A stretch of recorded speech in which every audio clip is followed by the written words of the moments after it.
Les antibiotiques, c'est ce qu'on vous prescrit quand vous êtes malade. Vrai.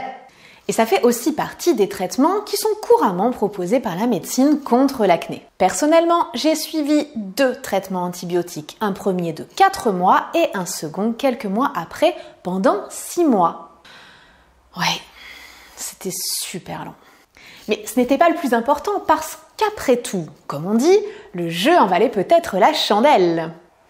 En gros, j'étais prête à faire des concessions pour que ça marche. Sauf que je n'ai eu aucun résultat sur ma peau. Rien. Nada, niet, que dalle.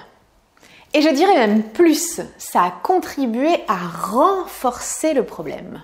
Et je vais vous expliquer pourquoi. Bonjour les apidermes, j'espère que vous allez bien. Les antibiotiques et l'acné, un duo de choc qui existe depuis des décennies maintenant. Vous vous êtes déjà demandé pourquoi ? Et oui, je rappelle que les antibiotiques, les antibio pour les intimes, ce sont des médicaments qui permettent de lutter contre les infections bactériennes. En gros, ils vont dégommer les microbes et les bactéries qui sont indésirables dans votre corps. Bactéries, acné, vous faites le lien ? À celles pour qui ça n'est pas clair, je rappelle que l'acné est le résultat de plusieurs facteurs. 1. Le sébum produit par votre peau est souvent trop épais, visqueux et risque de boucher les pores. 2. Les cellules de votre épiderme, les kératinocytes, sont produites en trop grande quantité et risquent de boucher les pores.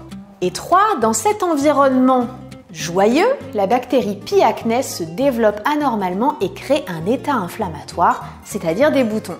Les antibiotiques, qu'ils soient topiques, en crème ou oraux en comprimé, vont permettre d'exercer une activité antibactérienne contre la bactérie P. acnes et donc de lutter contre l'inflammation et la production des boutons.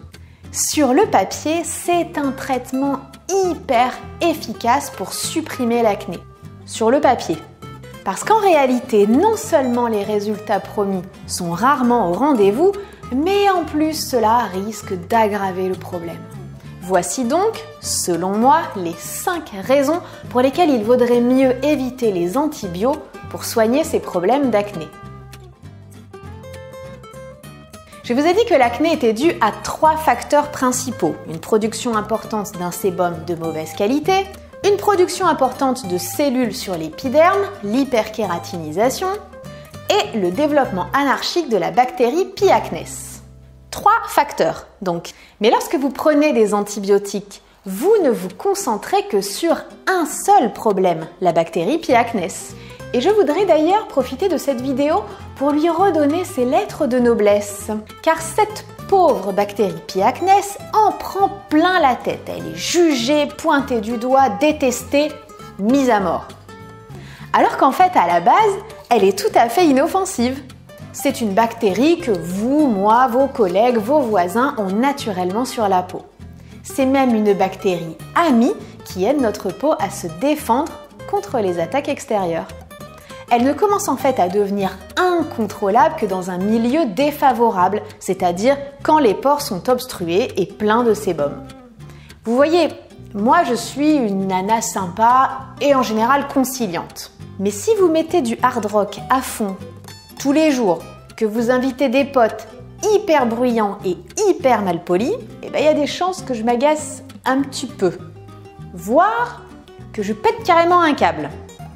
Et me supprimer ne supprimera pas le problème à la base. Eh bien, dites-vous que c'est pareil pour la bactérie P. acnes. En la détruisant, les antibiotiques ne règlent pas le problème de base.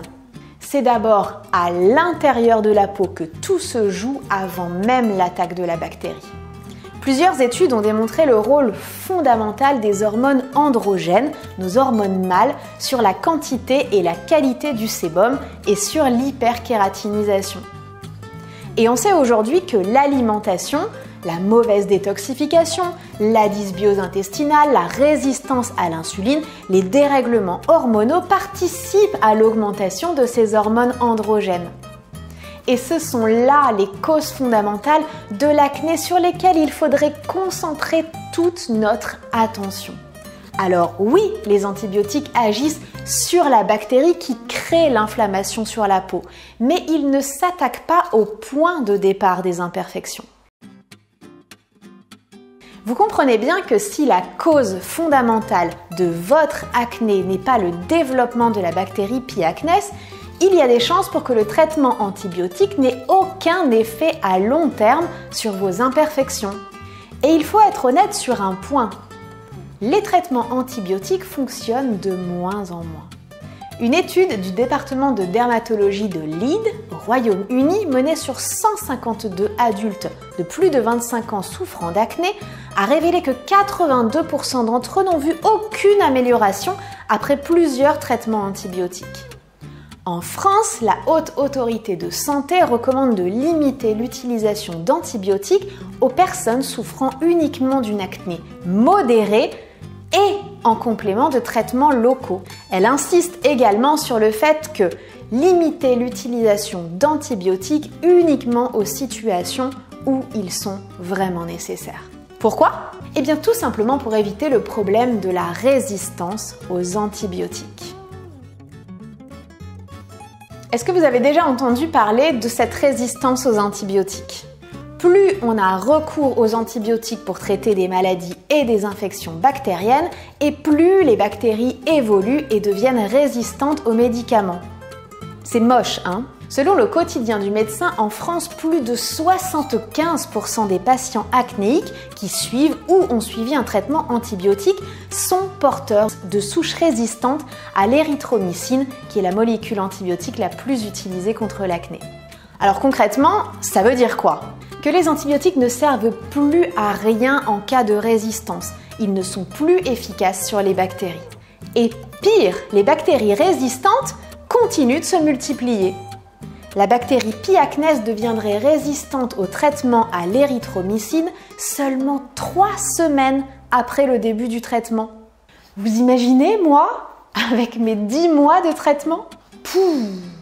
Rien qu'à y penser, je comprends mieux pourquoi mon acné a continué à se rebeller. Car la résistance aux antibiotiques engendre non seulement un échec du traitement, mais aussi un risque de rechute rapide. Est-ce que je continue les bonnes nouvelles ? Oh là là, vous allez me détester aujourd'hui. Ce phénomène de résistance des bactéries ne se limite pas qu'aux bactéries impliquées dans l'acné, mais aussi à l'ensemble des bactéries de notre corps. Nous abritons tous des milliards et des milliards de bactéries ici, dans notre corps. Non, c'est pas dégoûtant, loin de là. Il existe différentes communautés de bactéries en fonction des endroits de notre corps. On les appelle les microbiotes. Nous avons un microbiote buccal dans la bouche, cutané sur la peau, vaginal dans notre vagin et intestinal ici dans nos intestins. Ces joyeuses bactéries s'en donnent à cœur joie pour nous aider chaque jour à protéger notre organisme. Les plus sympas en tout cas. Je vous ai dit d'ailleurs que P. acnes nous aidait à protéger notre peau. Et quand vous prenez des antibiotiques pour l'acné, son rôle est d'agir sur la prolifération de P. acnes.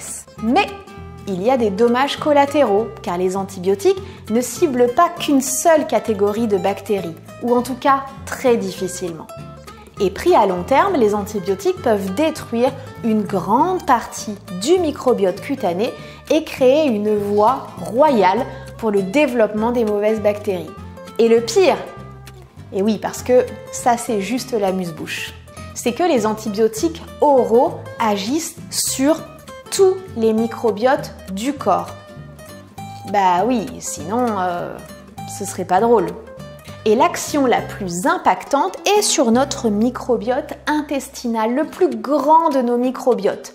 Le microbiote intestinal est responsable de 70 à 80% du bon fonctionnement de notre système immunitaire. C'est dire son importance. Vous commencez à voir les contours du problème ? Vous cherchez à supprimer les mauvaises bactéries sur votre peau, mais en même temps, vous fragilisez le centre de votre immunité. Résultat, vous risquez de tomber plus souvent malade, de prendre à nouveau des antibiotiques, et c'est le cycle infernal. Sans compter qu'il existe un lien très étroit entre notre bonne santé intestinale et ce qui se passe sur notre peau. J'ai fait une vidéo complète sur ce sujet, je vous mets le lien juste ici. Les antibiotiques peuvent donc faire plus de mal que de bien à votre peau et à l'ensemble de votre corps. Et leurs effets secondaires, ne sont pas neutres. N'hésitez pas d'ailleurs à en parler aux professionnels de santé qui vous suivent. Quel que soit le stade de votre acné, il existe des alternatives qui peuvent aider à l'éliminer de manière durable tout en améliorant votre santé et votre vitalité. Et là, ça devient plus intéressant. Vous avez compris que les traitements antibiotiques ne s'attaquent pas à la cause des problèmes de peau, mais uniquement à la bactérie qui crée l'état inflammatoire. Ils augmentent le risque de résistance aux antibiotiques. Ils ont des effets secondaires importants qu'il faut vraiment prendre en compte. Et la plupart du temps, malheureusement, ils ne sont pas efficaces sur l'acné.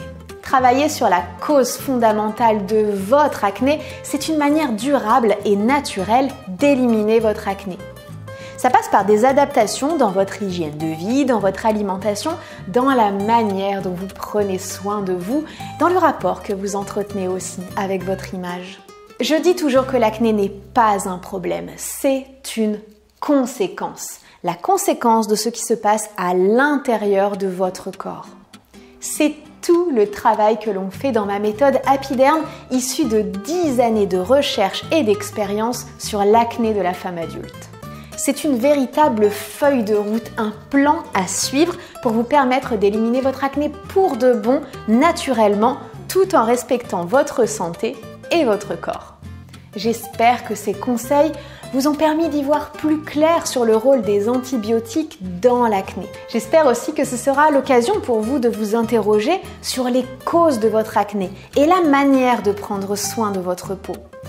Encore une fois, n'hésitez pas à exprimer vos doutes et n'arrêtez jamais un traitement en cours sans en avoir parlé au préalable aux professionnels de santé qui vous suivent. Partagez et likez cette vidéo si elle vous a été utile et n'oubliez pas de vous abonner pour continuer à recevoir tous mes conseils. Je vous donne rendez-vous dans une prochaine vidéo. D'ici là, prenez bien soin de vous et n'oubliez pas que c'est le bien-être intérieur qui se reflète à l'extérieur. À très vite!